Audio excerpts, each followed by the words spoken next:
Welcome to the podcast. If you'd like to listen to an ad-free version of this episode and all of our episodes, then search True Crime Today Premium Plus on Apple Podcasts and press subscribe. That's our premium channel where all of our ad-free and advanced episodes live, all in one place. True Crime Today Premium Plus. Search it on Apple Podcasts and press subscribe. Even try it for 3 days free. The last thing they saw was someone they trusted. You're tuned in to Hidden Killers with Tony Bruschi, featuring retired FBI Special Agent and Chief of the Counterintelligence Behavioral Analysis Program, Robin Dreeke.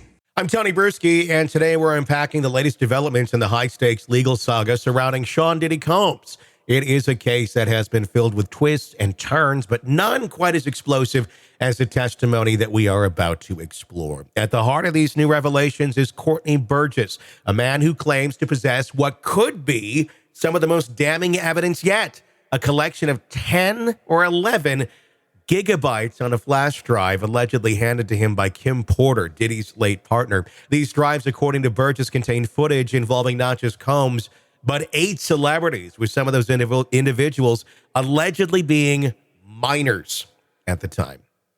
Now, here's where it gets interesting. The federal government, known for its deliberate and cautious approach, called Burgess to testify before a grand jury. Let's think about that for a moment. The feds don't bring just anyone into that room. Grand jury time is precious, and prosecutors don't waste it on flimsy, unvetted claims. The fact that Burgess was invited to present his evidence suggests there's at least some credibility to his allegations, or at the very least enough to warrant closer scrutiny. But this is where we enter murky waters. Federal investigations operate behind a thick veil of secrecy. You're not going to see a press release saying, yep, Burgess was legit. We got the tapes. No. In this arena, everything is tightly controlled until an indictment is solid enough to bring down like a hammer. That leaves us, the public, speculating, analyzing, and, well, connecting the dots. And let's not forget the psychological game being played here. Just the claim that video evidence exists shifts public perception. We knew it existed with him in the home, but private video coming out from Diddy's dead ex?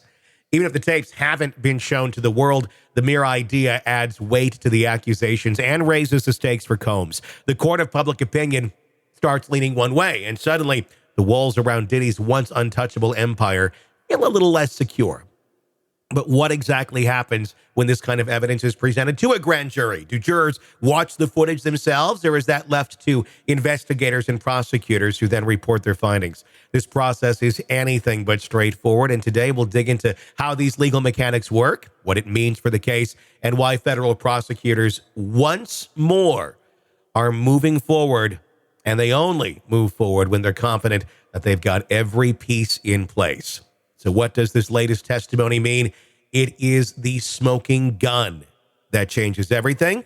Is it? That's the question. Or just another piece of the puzzle that's being assembled? Let's break it down and get to the truth behind the headlines. Joining me is Robin Dreeke, retired FBI Special Agent, Chief of the Counterintelligence Behavioral Analysis Program, and also author of a lot of books, including this brand new one here, Unbreakable Alliances, a spy recruiter's authoritative guide to cultivating powerful and lasting connections. And it works good even if you're not recruiting spies. Trust me, he's an amazing author. I'm so happy he's here with us. Robin, let's talk about this. It's not like we're going to hear from the Fed saying, yeah, it's true, he's got it. We got it right here in our possession, until an actual superseding indictment were to come down. We're just going to have to kind of wonder, I guess, if this is real. But the fact that a federal grand jury listened to him, I mean, I'm assuming they vet a little bit before you bring somebody in for the grand jury, just to make sure that nobody's wasting their time. You would think so. Yeah. I mean, I've never sat a grand jury, so it's not my area, but typically because of, again, when you're dealing with a volume of investigation that they're going to do their best to not waste resources and time to bring someone in that's not credible. The only pushback, again, being the devil's advocate, is that saying you have video in this kind of circumstance does continue to sway that public opinion. Like even just you and I, we're having our own confirmation bias. So yeah, he must have that. Well, we're not saying that, but we're thinking like, well, if he's got video, it's just more damning evidence against Diddy.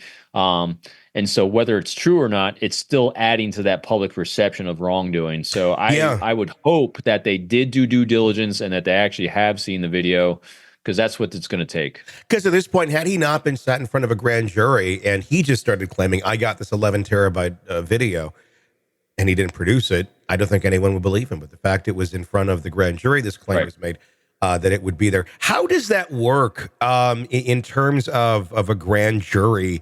Let's say they have this evidence. I mean, is a grand jury literally watching the video, or is that more so the investigators that are like, okay, we'll take it from here, we can confirm it exists, here's I don't know. How do the investigators handle that to go through if they do need to make superseding indictments? Does the grand jury actually need to watch this thing and go, yeah, it's real? I think it's going to depend on case by case. Again, you're going to have to go to your lawyer experts on this one, because I think the grand jury just really weighs in. Because remember, they're not the investigators. They're just saying, do we have enough here to keep moving forward? Sure. It's the investigators that are going to be really the ones that are dissecting that. Yeah, and they're not even. It's interesting. They don't really do the dissection necessarily themselves. It's really governed by the prosecuting lawyers. Mm-hmm. Because the prosecuting lawyers are the ones that are directing the investigation. Because a lot of people think that the investigators are the ones leading the investigation. No, they're really the screwdrivers and wrenches of the lawyers, the prosecutors, for the investigation, because it's really them that are driving what they will need to indict. It's what they're going to need to prosecute and be successful in that prosecution. And especially when you're dealing at the federal level, these federal prosecutors, it's a very, very high bar. They do not like bringing a case before a jury or a judge, or even going for any kind of plea deals without solid, in their minds, 100%, we got this. And we can see this in these other cases that you and I cover. I mean, just look at Delphi or up in Boston or any of these other things that are handled by locals or states. These are not solid cases. These are kind of all over the place and haphazard to you and I as we're doing our due diligence, covering them. But when you start dealing at the federal level, federal prosecutors are so inundated with a lot of requests to bring things to prosecution that they're very selective on what they take. And also their bar is extremely high. That's why people always will criticize like the FISA court, on my side of counterintelligence, that it's just a rubber stamp, or the federal judges are just a rubber stamp. No, it's actually because a prosecutor will not bring something to the judge to sign unless it is like 1,000,000% foolproof, because you should see the process it goes through to even get there. So long narrative I gave you to kind of bring you back to that. I would think, because of the way the prosecution handles these things, that it would not have gone before a grand jury at the federal level like that without it being solid. Yeah, I would think so. And if that is, in fact, how everything went down, then I think there's probably a lot more weight on Courtney Burgess's material, including that manuscript, if it's going that far, and if they're looking at it that closely. Not just, I mean, it's expected the Diddy camp is going to say this is bull BS and all that, but you had some people that weren't in the Diddy camp pointing that out, which also kind of made it go, okay, maybe this is one of those things that really just is slipping in here and somebody's making some claims. It's the law of probabilities, really. If you look at the number of parties Diddy's had over the years and the number of people attending those parties, the likelihood, even with NDAs, the likelihood of someone not being able to capture some of that against their will, against the procedures and policies of Diddy's, is extremely low. Of course it's going to be captured. And so that's what they've been hunting for. And also the feds don't do fishing expeditions. They don't throw something at the wall and see if it's going to stick. Yeah. They have it before they do it. And so I'm pretty solid that this is true and real what they have. Yeah. And that right there, what you just said, where they don't do fishing expeditions, that when I saw his name being brought up in that, I was like, oh, holy shit. Like I wasn't expecting him. I really wasn't. I just thought this is somebody trying to make, I don't know. We'll see where that goes. If there's superseding indictments, which there likely will be, we'll probably hear about it. And we can probably connect those dots to go, maybe he did have something. One more piece on this, and it's kind of lighthearted, and I think we could use it. The diet. There was Diddy's 55th birthday the other day in prison. There was a short video that was released by his kids with him on the phone. It was just saying, thank you for wishing me a happy birthday, blah, blah, blah, blah, blah. But he was like, well, what did he eat? What did he get in prison for his birthday? And I got to say, I was expecting it to be, like what you see in the movies, like slop on a plate. But maybe it does look like slop on a plate, but I'm telling you, in text, it looks better than most of the things I have in my kitchen right now. So for breakfast, birthday breakfast, selection of fruit, oatmeal, whole wheat bread, biscuits, oven brown potatoes, spreads like jelly and margarine. They can also enjoy a breakfast cake. There's no description on what the breakfast cake actually is. Lunch, Southwest chicken wraps, chicken tacos, cheese pizza, 3-bean chili. Sides include green beans, rice, salsa, and coleslaw. And the meal comes with fruit. Dinner includes turkey roast with rice, green peas, gravy, chicken, or tofu rice with black beans and carrots. Typically no dessert on Mondays, which was where Diddy's fell. Okay, sounds lovely on paper. What does it resemble any of those items once it reaches a plate? I don't know. All I'm thinking is, as you're reading through this menu, I'm thinking about my school menu growing up in elementary school. It's better than that. And the thing is, a lot of institutions, a lot of schools and prisons in this country get their food from the same place. It's often the same stuff. It's just, one is portioned for children, one is portioned for inmates. So I'm like, doesn't sound half bad, really. I'm like, it's more of a balanced meal than I eat most of the days of the week. Except that everything you just described came out of one can. It got flopped on a tray. That might be the difference. So as I'm sitting over here criticizing it, somebody will give me a picture of it, and it looks just like a can. It looks like one of those canned cranberries, but it has chicken, tacos, pizza, birthday, breakfast cake in it, and God knows what else. I'd want to see pictures of it. Yeah. For one thing. And the other thing too, so I do a lot of backpacking. Yeah. And I take a lot of backpacking food out with me, and it's got all these great descriptions too. It all tastes the same. It all tastes exactly. And I just got done reading another great book. As you know, I read too much. Yeah. This one's called Madhouse at the End of the Earth. Okay. And this was the one of the very first polar explorations, so Antarctica. This was done on the ship called the Belgica. This is before Ernest Shackleton got trapped in the ice pack. So this is late 1800s, right around 1900. Belgium crew went down there, and they're even back then. So they had all the highest quality provisions at the time, all this great canned food. And they get trapped in the ice pack, and the first thing they did was they wanted to kill the cook because it all tasted exactly the same. They tried to vary up the meal. Well, we got this kind of packaged meatballs here. We got this, and this, and they said it all tastes like shit. It all tastes exactly the same.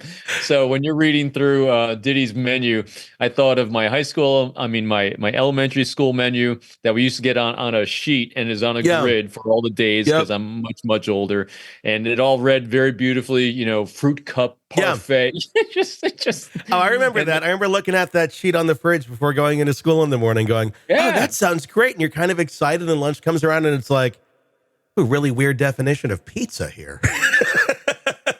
And it was like the Geno's pizza. It was great though. It was a square, they had the cookie sheets, big cookie sheets, big square rectangle. pizza. You got a square pizza. And the only other thing that was ever good on that thing was the peanut butter treats. Pizza, I gotta say, I'd love. I've even Googled this. I'm like, where can I buy elementary school pizza from the 1990s? Because I enjoyed it, but it didn't taste like pizza. It was like a whole. To this day, I've never had anything quite the same. But it had a unique flavor, and the cheese had its interesting. It was like a different thing, like eating astronaut food. Yeah. Well, I think it's because it was so cheap, and because I had no money growing up, so pizza was such a rare thing anyway, that any kind of semblance of it. And then you used to swap for it and try to steal people's pizza. Yes. Boy, what a digression we did. But yeah, from Diddy.